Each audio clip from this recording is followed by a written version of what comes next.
In this podcast episode, the host interviews Helen Hall, a movement expert who emphasizes the significance of viewing walking as a fundamental movement rather than just exercise.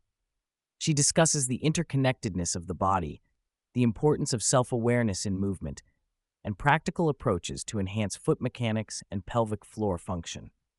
Through her insights, Hall highlights how simple practices can lead to improved health and well-being. Hall emphasizes the importance of viewing walking as a fundamental movement rather than merely exercise. She argues that many people prioritize convenience, such as parking close to store entrances, over the benefits of walking. Walking as a whole-body movement engages various parts of the body, including the arms, legs, and even the head, which contributes to overall health.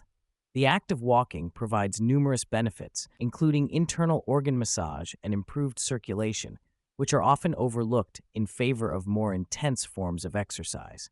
Hall reflects on how walking has been neglected in modern society, primarily due to the perception that exercise is solely about burning calories. Many individuals feel pressured to engage in high-intensity workouts rather than appreciating the value of simple movement. This mindset leads to a lack of awareness regarding the innate benefits of walking, such as its role in maintaining bodily functions and overall well-being. She highlights the importance of understanding that walking is an efficient movement that does not require excessive energy expenditure. A significant portion of the discussion revolves around the relationship between head position and various bodily pains. Hall explains that a forward head posture can dramatically increase the effective weight of the head, leading to strain on the neck and other areas of the body. For instance, a head that is tilted forward by just 15 degrees can feel as heavy as 12 kilograms instead of the actual weight of 5 kilograms. This added strain can manifest as pain in the neck, back, or even knees, illustrating how interconnected the body is. Hall encourages individuals to assess their head position and make adjustments to alleviate pain. She notes that many people are unaware of their posture until they experience discomfort, which often leads to a reactive approach to health rather than a proactive one. By becoming aware of their head position and making small adjustments, individuals can improve their overall movement efficiency and potentially eliminate pain. Hall emphasizes the need for self-awareness in movement. She suggests that individuals should regularly assess their walking patterns and posture. By observing their movements, they can identify areas of restriction or imbalance. This self-assessment can be as simple as noticing how far one can rotate their head while walking or standing. The goal is to cultivate a deeper understanding of one's body and how it moves, which can lead to improved health outcomes. The discussion also touches on the lymphatic system and its connection to movement. Hall explains that the lymphatic system is responsible for removing metabolic waste from the body. Walking plays a crucial role in promoting lymphatic circulation, as the act of walking helps pump lymph fluid back toward the heart. This connection underscores the importance of regular movement, as it supports not only cardiovascular health, but also the body's ability to detoxify itself. Foot wiping is introduced as a practical exercise that can enhance foot function and overall movement. Hall describes how this simple practice involves vigorously rubbing one foot against a textured surface while balancing on the other leg. This action not only stimulates the sensory receptors in the feet, but also engages the muscles necessary for balance and stability. The benefits of foot wiping extend beyond the feet. Individuals often report improvements in hip and back pain as well. Hall notes that the practice of foot wiping can help awaken the feet, which have become desensitized due to modern footwear and lifestyle choices. By incorporating this exercise into daily routines, individuals can enhance their connection to the ground and improve their overall movement efficiency. Throughout the conversation, Hall emphasizes the interconnectedness of the body. She explains that issues in one area can lead to problems in another, and that movement is a holistic experience. For example, a person may experience knee pain that stems from poor foot mechanics or a misaligned head position. This interconnectedness highlights the importance of addressing the body as a whole rather than focusing solely on isolated symptoms. Hall discusses how modern lifestyles contribute to poor movement patterns.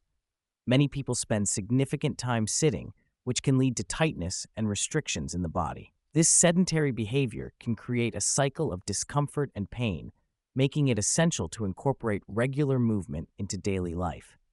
She advocates for a more mindful approach to movement, encouraging individuals to prioritize walking and other forms of natural movement as part of their daily routines.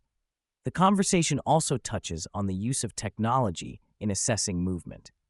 Hall mentions her advanced motion analysis technology, DORIS, which allows for precise measurements of movement patterns. This technology provides valuable insights into how individuals move and can help identify areas for improvement. By utilizing such tools, practitioners can offer more tailored interventions to help clients achieve better movement efficiency and reduce pain. Hall stresses that there is no one-size-fits-all approach to movement and health. Each individual has unique needs and experiences, and what works for one person may not work for another. She encourages listeners to explore their own bodies and find what feels best for them.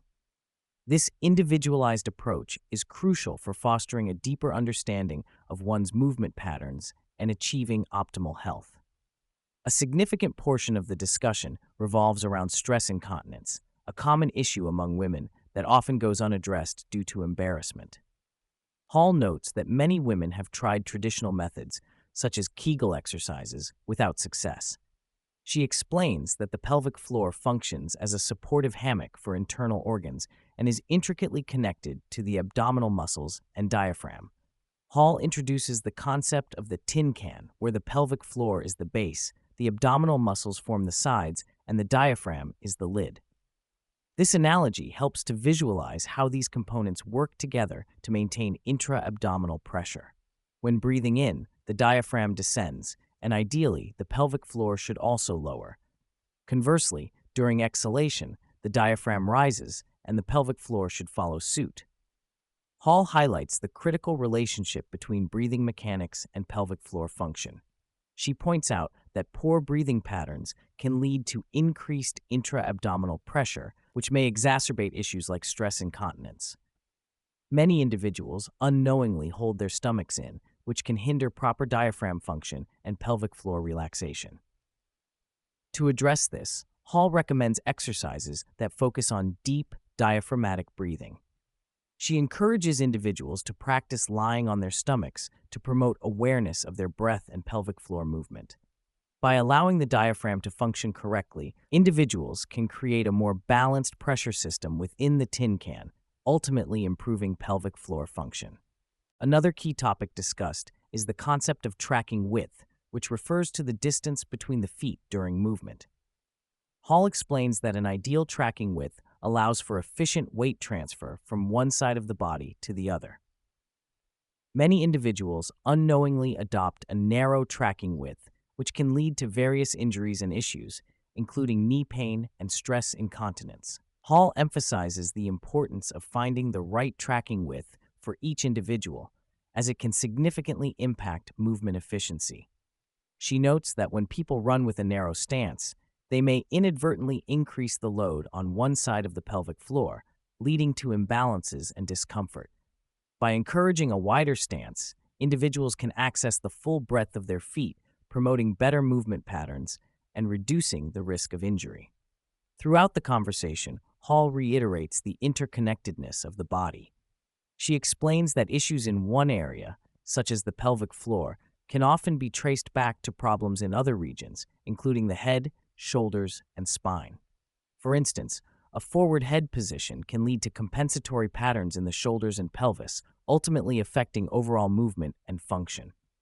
Hall encourages individuals to become more aware of their body mechanics and posture. By checking in with their alignment and movement patterns, they can identify areas that may need improvement. This awareness can lead to more effective interventions and a better understanding of how to maintain optimal body function. To help individuals improve their movement and address issues like stress incontinence, Hall provides practical exercises. She suggests starting with breath awareness, focusing on the diaphragm and pelvic floor coordination. By practicing deep breathing while lying on the stomach, individuals can develop a better understanding of how these systems work together. Once individuals have established a foundation in breath mechanics, Hall encourages them to transition to seated exercises and eventually incorporate movement. This progression allows for a more comprehensive approach to improving pelvic floor function and overall movement efficiency. Hall also highlights the importance of tracking width during walking and running.